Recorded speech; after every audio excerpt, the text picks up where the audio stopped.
Israel moves to fully occupy Gaza, a Russiagate grand jury heats up, and Hollywood says goodbye to Loni Anderson. Plus, here's today's trivia question. Who was the first president to decide not to seek a second term?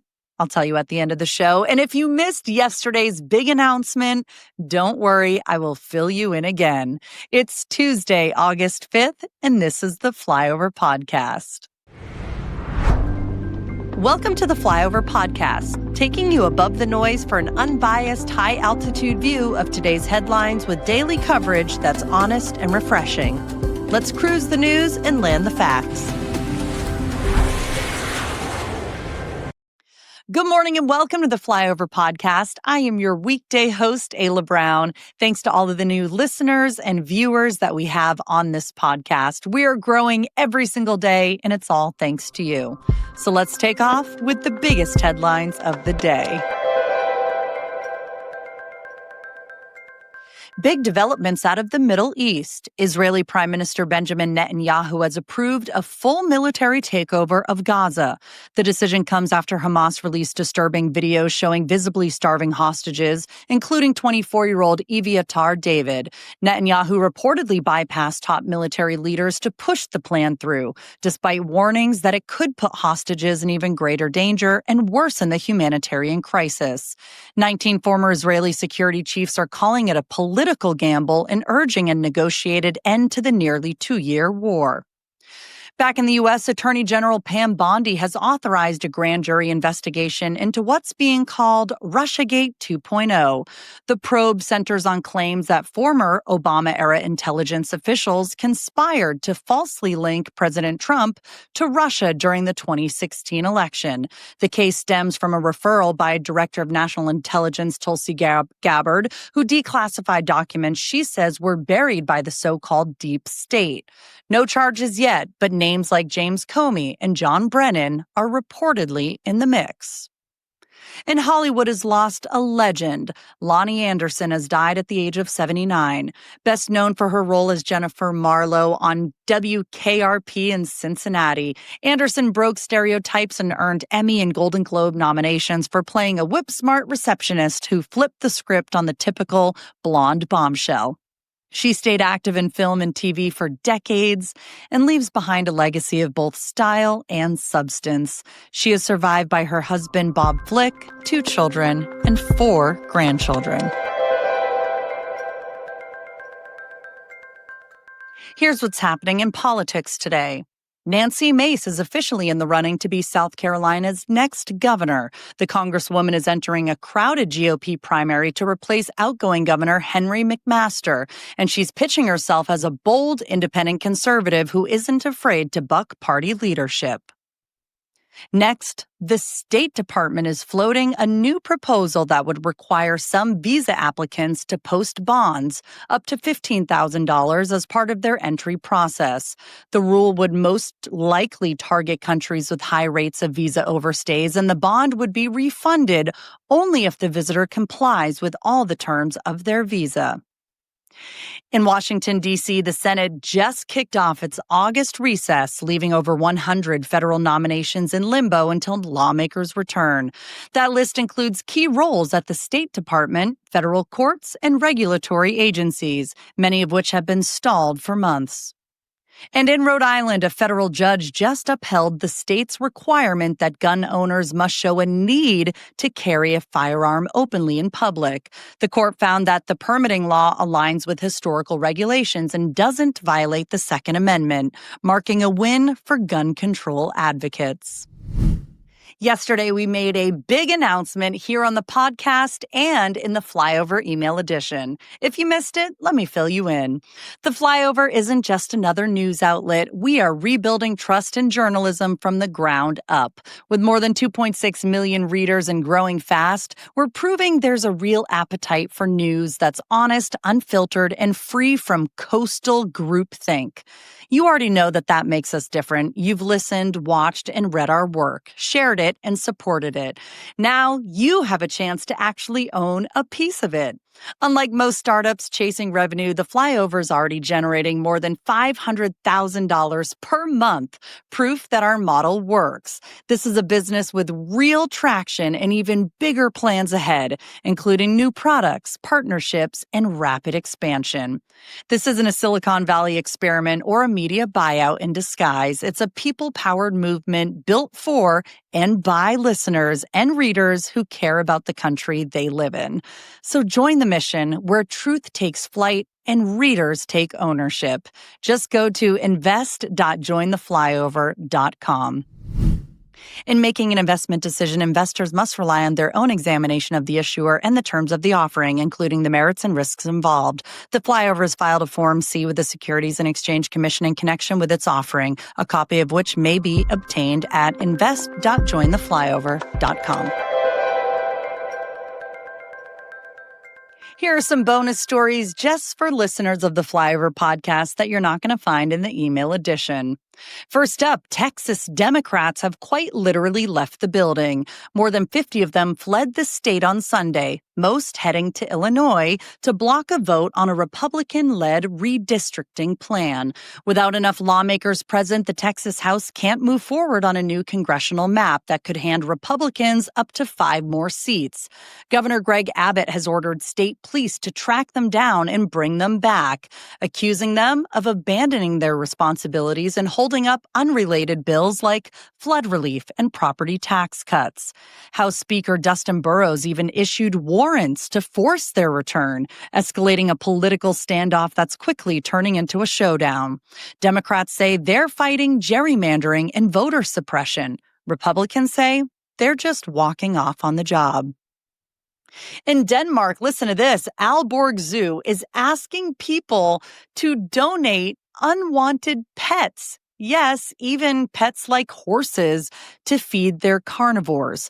Think tigers and lions. Yeah, the zoo says feeding whole prey like rabbits and guinea pigs and chickens is closer to how predators eat in the wild and helps with their mental and physical health. So donated animals are euthanized humanely by trained staff and then used as food. And the zoo says it's all about respecting the food chain and avoiding waste. I am extremely curious how you feel about this. Would you ever donate your unwanted pet to be euthanized and fed to a tiger? Please leave a comment in the comment section below. I look forward to reading them. And finally, there's a growing trend in home design that's all about water, even if you're nowhere near it.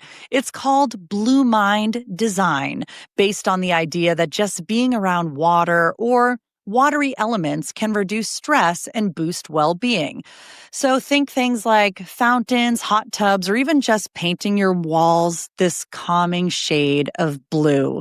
It's inspired by a marine biologist, and the idea is to just bring the ocean's therapeutic vibe right into your living room. How does that sound? I feel relaxed already because there is some blue right there in my setup.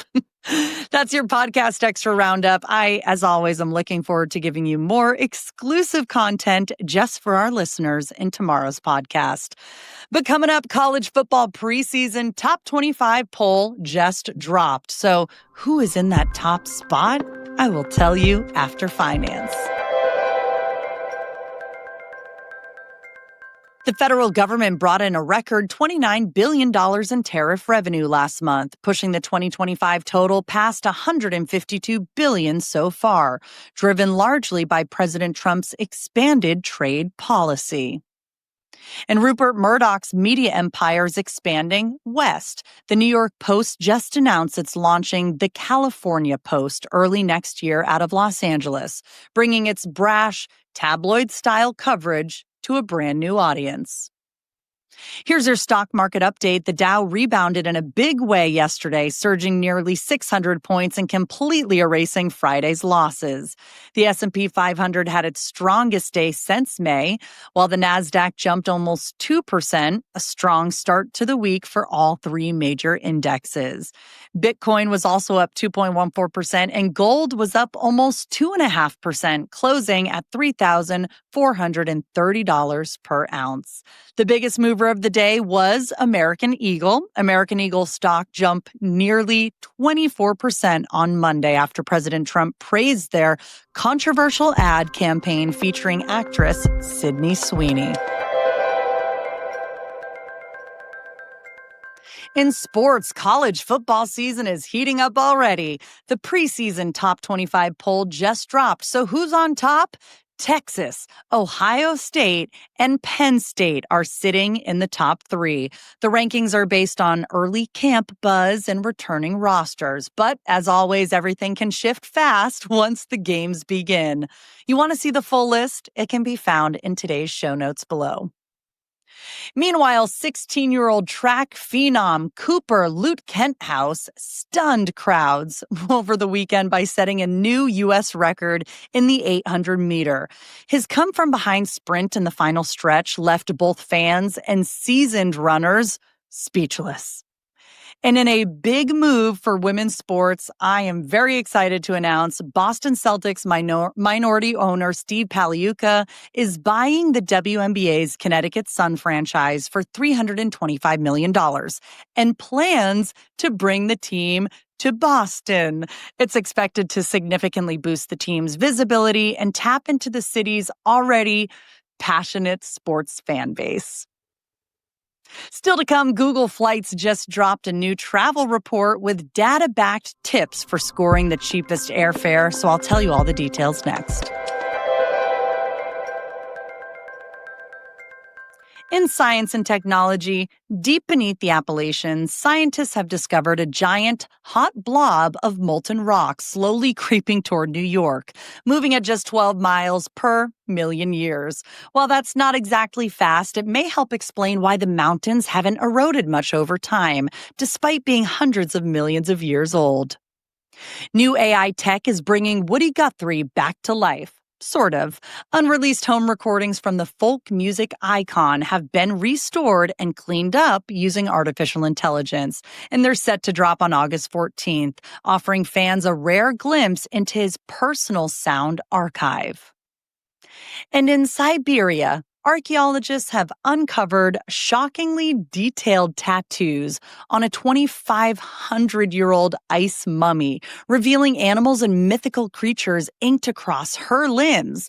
Thanks to high-res imaging, researchers now believe tattooing may have been an important spiritual or status symbol in ancient nomadic cultures. Do you have a tattoo? Leave a comment in the comments section below. Here are a few stories that you might have missed, but they were too important to leave out, so we put them in.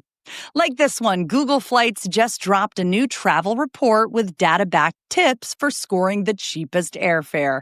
Turns out the best time to book domestic flights is usually 54 to 78 days before takeoff. But for those international trips, it's often best to book 4 to 6 months in advance, especially for Europe and Asia. Wow, what a difference.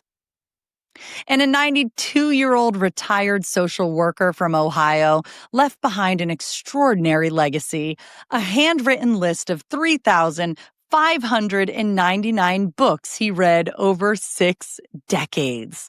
His family has now digitized the list, thank goodness, and shared it online, inspiring book lovers everywhere with a true testament to a lifelong love of reading. He liked all sorts of books, from thrillers to the classic giant books that everyone talks about.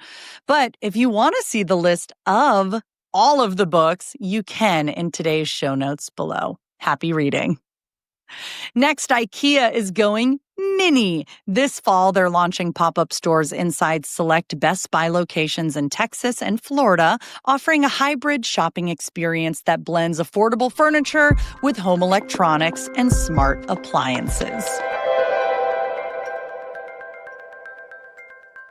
Here's yesterday's poll question and the results. We talked about the earthquake that hit in New York and New Jersey. So the question was, have you ever experienced an earthquake? 42% said just a little shake. 25% said yes, a strong one. Another 25% said no, never. And 8% of you said yes, but I didn't feel it. Thank you so much to everyone who voted in that question. And you can again today. Here's the question for today. What time of the day do you usually read the Flyover? Is it morning, afternoon, evening, or I listen to the podcast? I will read the answers in tomorrow's show, but I will say that I am a morning viewer and a reader. And if I don't catch it right when I wake up, then I will kind of get caught up at the gym. But this is a good time to tell you that if you only watch myself or Amy Hess on the Flyover podcast, we have an incredible email edition that gets sent to your inbox every single morning. And you can subscribe for free at jointheflyover.com. And we hope you do. In trivia, who was the first president to decide not to seek a second term? The answer, President James K. Polk chose not to seek re-election in 1848, the first sitting president to do so. He was in poor health and died of cholera soon after leaving office in 1849. Now you know. I always feel like we're helping someone with their next trivia night at a bar or a restaurant. So you're welcome for that.